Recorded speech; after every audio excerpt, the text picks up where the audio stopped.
Hello guys, स्वागत है आपका हमारी दूसरी वीडियो में। इस टॉपिक जो हमारा चल रहा है कोर्स वो है थर्मोडायनेमिक्स। दूसरी वीडियो है हमारी मैक्सवेल स्क्वायर पे। तो मैक्सवेल स्क्वायर क्या होता है? मैक्सवेल स्क्वायर बता रहा है, मतलब एक स्क्वायर है। तो यहाँ पे देख सकते हैं ये फोटो है, ये इसमें एक स्क्वायर है। आपको स्क्वायर दिख रहा है? तो ये क्या करता है, जो डिफरेंट थर्मोडायनेमिक्स क्वांटिटी होती हैं, जैसे एंट्रोपी हो गई, प्रेशर हो गया, वॉल्यूम हो गया, टेम्परेचर हो गया, एंथैल्पी हो गई, गिब्स फ्री एनर्जी हो गई, फ्री एनर्जी हो गई, इंटरनल एनर्जी हो गई, इनके बीच में क्या रिलेशंस बताती हैं, मतलब इन सब क्वांटिटीज़ के बीच में एक रिलेशन बताती हैं। जैसे ये बताएगा कि एस की वैल्यूज़ क्या होगी इनकी टर्म्स में, पी की वैल्यू क्या होगी, टी की वैल्यू क्या होगी, वी की वैल्यू क्या होगी, या फिर एच क्या होगा, जी क्या होगा, ए क्या होगा, यू क्या होगा, या कुछ डिफरेंट रिलेशंस जो हमारे थर्मोडायनेमिक्स में कुछ प्रॉब्लम सॉल्व करने में काम आएंगे, या कुछ कुछ डायरेक्ट इक्वेशंस होती हैं। मतलब ये जो डायरेक्ट इक्वेशंस लिखी हैं ये डायरेक्ट पूछ ली जाती हैं एग्जाम में कि इस ये मतलब ये वी क्या होगा, ये इसके इक्वल है या इसके इक्वल है। ठीक है, तो हम आइए शुरू करते हैं। तो कैसे समझना है, पहले तो ये देखिए एरो की इंपॉर्टेंस समझिए। जो एरो में जो ये निशान आता है, ये वाला निशान, ये ठीक है, ये जिस साइड होगा उस साइड जो है हम नेगेटिव मान के चलेंगे। मतलब ये एरो क्या दिखाता है, ये वाला साइन दिखाता है नेगेटिव, मतलब नेगेटिव होगा। अब नेगेटिव कैसे होगा वो मैं आपको अभी समझाऊंगा कि कैसे कैसे करते हैं। तो इसको याद करने का तरीका समझिए पहले स्क्वायर को। Satya Prakash very tired. Okay, Satya Prakash very tired, HGAU। ये HGAU को आपको ऐसे याद रखना पड़ेगा, या फिर आप इसके लिए खुद से एक शॉर्ट ट्रिक बना सकते हैं। SPVT की मैंने आपको सत्य प्रकाश वेरी टायर्ड बता दी, HGAU की भी बना सकते हैं। ठीक है, तो हम इससे रिलेशन से पहले हम पढ़ेंगे कि हम ये VPST ये सब क्वांटिटीज़ कैसे निकालते हैं। ठीक है, तो हम पहले पढ़ेंगे कि ये क्वांटिटीज़ कैसे निकालते हैं। तो हमारा v क्या है, जो v जो है तो क्या होगा, हम पहले कैसे करते हैं, हमें v निकालना, तो हम v पे आए, इसके उल्टे में गए। उल्टे में क्या हमारा p है, तो डेल बाई डेल पी लिख दिया, डेल बाई डेल पी लिख दिया, डेल बाई डेल पी, दोनों तरफ del by del P, del by del P. अब p से हम दो साइड जा सकते हैं, या तो इस साइड या इस side. Del H at constant s और del G at constant t। ठीक है, तो क्या हो गया, del H by del P at constant s और del H by del P del G by del P at constant T, दो relation बन गई।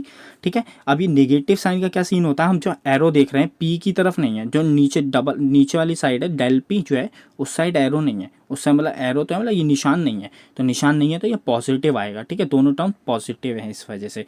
अच्छा, कभी कभी क्वेश्चंस आ जाते हैं ऐसे कि बताइए कि क्या वैल्यू होगी वी की, तो वो या तो कुछ भी चेंज करते हैं, कभी कभी तो ये एस या टी जो है कांस्टेंट ये भी चेंज कर देते हैं। तो आपको ध्यान रखना होता है कि ये एच जो है वो एस पे होगा, जी जो है वो टी पे होगा। ओके, ऐसे अगर हम पी की वैल्यू निकालें तो पी के में क्या गए, हम उल्टा गए, तो क्या आया, डेल बाई डेल वी आया। ठीक है, डेल बाई डेल वी दोनों में। अब वी की तरफ एरो है, वी की तरफ एरो है तो नेगेटिव साइन आ गया दोनों तरफ। ठीक है, अब दो साइड जा सकते हैं, या तो यू एट कॉन्स्टेंट एस या फिर ए एट कॉन्स्टेंट टी, तो दो रिलेशन बन गई, del A by del V at constant T minus में, या फिर del U by del V at constant S minus में। ऐसे अगर हम एस निकालें तो एस के लिए क्या गए, हम टी पे गए, तो डेल बाई डेल टी आ गया। ठीक है, डेल बाई डेल टी आ गया दोनों तरफ, टी की तरफ एरो है तो नेगेटिव साइन आ गए, दोनों में नेगेटिव साइन आ गए। अब यहाँ से हम या तो ए वी पे जा सकते हैं या फिर जी पी पे जा सकते हैं, तो del A by del T at constant V आ गया नेगेटिव में, या फिर del G by del T at constant P आ गया नेगेटिव में। ओके, अब हमें टेम्परेचर निकालना है, टेम्परेचर ये रहा हमारा। तो टेम्परेचर कैसे निकालेंगे, इसके अपोजिट में गए, अपोजिट में क्या आया, del by del S, del by del S आ गया दोनों तरफ, डेल बाई डेल एस आ गया। अब दो तरफ जा सकते हैं, एच एच कॉन्स्टेंट पी या यू एट कॉन्स्टेंट वी। ठीक है, तो क्या हो गया इक्वेशन, और देखो एस की तरफ हमारी तरफ कोई ये एरो वाला साइन नहीं है, ये एरो नहीं है, तो इसका मतलब क्या होगा, ये पॉजिटिव में आएंगी दोनों टर्म। तो del H by del S, del H by del S at constant P, और del U by del S at constant V. तो ऐसे ये चार इक्वेशंस निकली। या तो डायरेक्ट पूछ लेते हैं कि हमें वी की वैल्यू बता दो क्या होगी, या इनमें से रिलेशन पूछ लेंगे कौन सा रिलेशन सही है, और ये एस को या फिर टी को डिफरेंट कर देते हैं, और कोई सी भी चीज़ डिफरेंट कर सकते हैं। तो आप याद रखिएगा कि मैक्सवेल स्क्वायर से हम इसे ऐसे निकाल सकते हैं।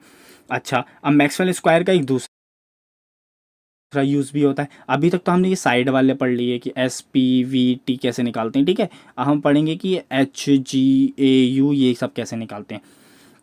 तो सबसे पहले समझिए, जो बीच में वाला होता है ना, बीच वाला, ये दो है आपस में, दो वालों का जो है वो फंक्शन होता है। मतलब एच जो है वो एस और पी पे डिपेंड करेगा, जी जो है वो पी और टी पे डिपेंड करेगा, ए जो है वो वी और टी पे डिपेंड करेगा, और u जो है वो v और s पे डिपेंड करेगा, ठीक है। इस हिसाब से रिलेशन निकालते हैं। अब कैसे निकालते हैं, तो डेल h निकालो।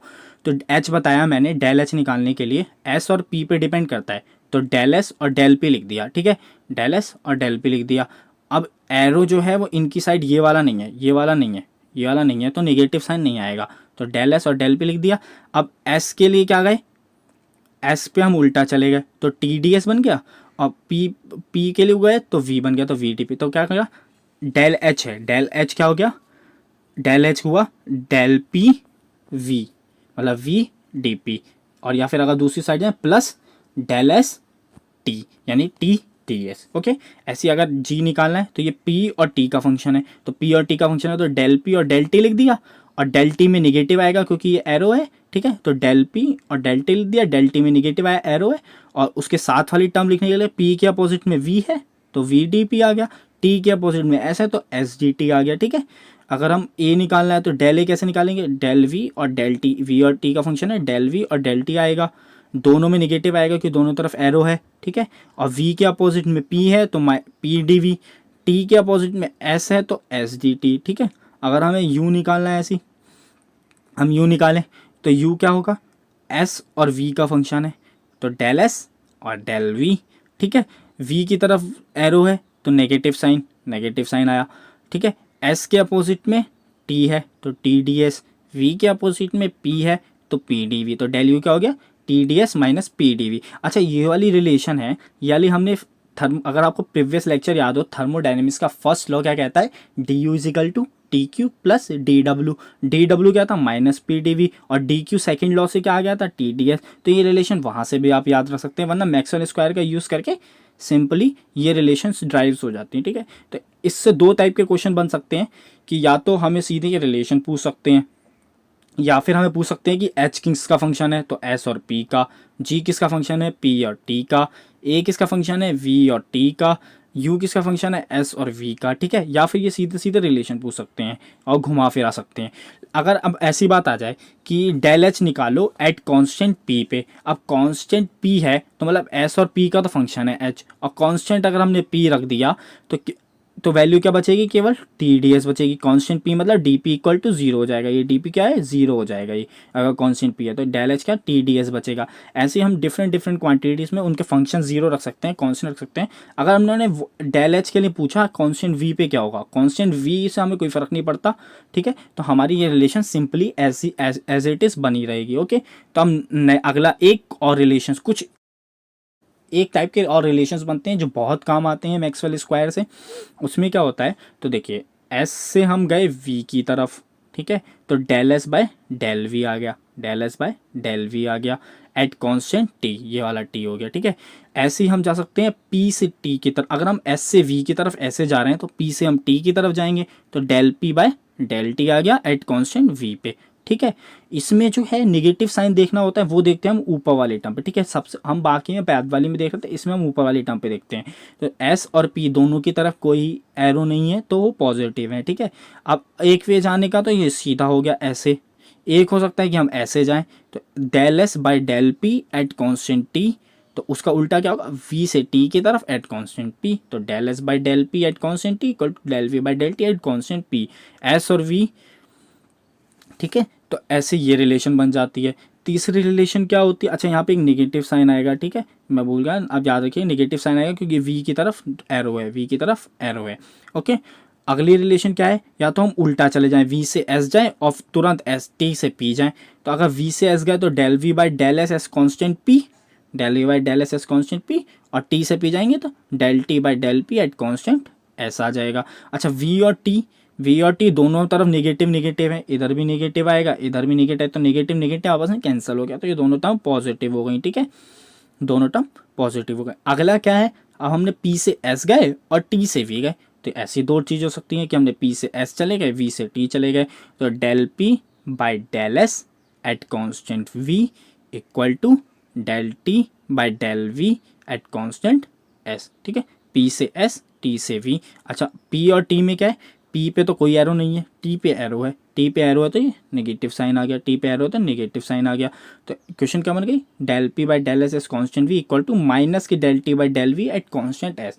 तो इस टाइप से 4 रिलेशन ये बन जाती हैं। तो हमें इससे पूछ सकता है कि ये del S by del V at constant T किसके इक्वल होता है। अच्छा, इन रिलेशंस का यूज़ हम नेक्स्ट उसमें पढ़ेंगे, मतलब नेक्स्ट जो हमारा लेसन होगा उसमें हम इन इक्वेशंस का थोड़ा यूज़ आएगा, वो हम पढ़ेंगे।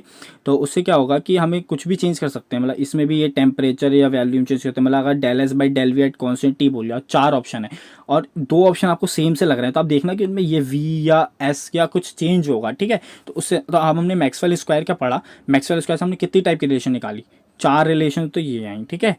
4 रिलेशन ये आई, फिर 4 रिलेशन ये आई, ओके, और 4 रिलेशन ये आई। 4 तियाँ 12 रिलेशन पढ़ ली हमने मैक्सवेल स्क्वायर से। और ये 12 की 12 रिलेशन जो है थर्मोडायनेमिक्स में बहुत क्रूशियल रोल प्ले करती हैं, बहुत इंपॉर्टेंट हैं, जो हमें याद रखनी पड़ती हैं। आप मुझे मतलब कोई याद रखने का वे नहीं था, मतलब लेकिन फिर एक मैक्सवेल स्क्वायर बना, उससे हमने इसको याद रखने का तरीका सीखा और हमें 12 इक्वेशंस याद है।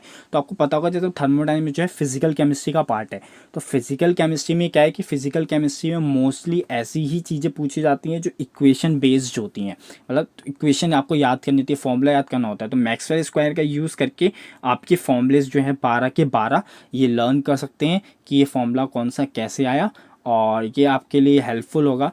तो इस वीडियो के लिए हम इतना ही, मैक्सवेल स्क्वायर हमने पढ़ लिया है। नेक्स्ट वीडियो में हम बात करेंगे थर्मोडायनेमिक इक्वेशंस ऑफ स्टेट की, मतलब 2 टाइप की थर्मोडायनेमिक इक्वेशंस ऑफ स्टेट्स होती हैं जिनकी हम बात करेंगे। उनसे भी कुछ इंपॉर्टेंट गेट में एक क्वेश्चन आता है जो इंपॉर्टेंट है, उसकी मैं आपको बताऊंगा कि क्या क्या क्वेश्चंस आते हैं। तो अभी हमने मैक्सवेल स्क्वायर पढ़ लिया, इसको आप अच्छे से याद कर लीजिएगा, ये बहुत इंपॉर्टेंट है। बाकी हम आगे आप लोगों से मिलते हैं अगली वीडियो में। धन्यवाद।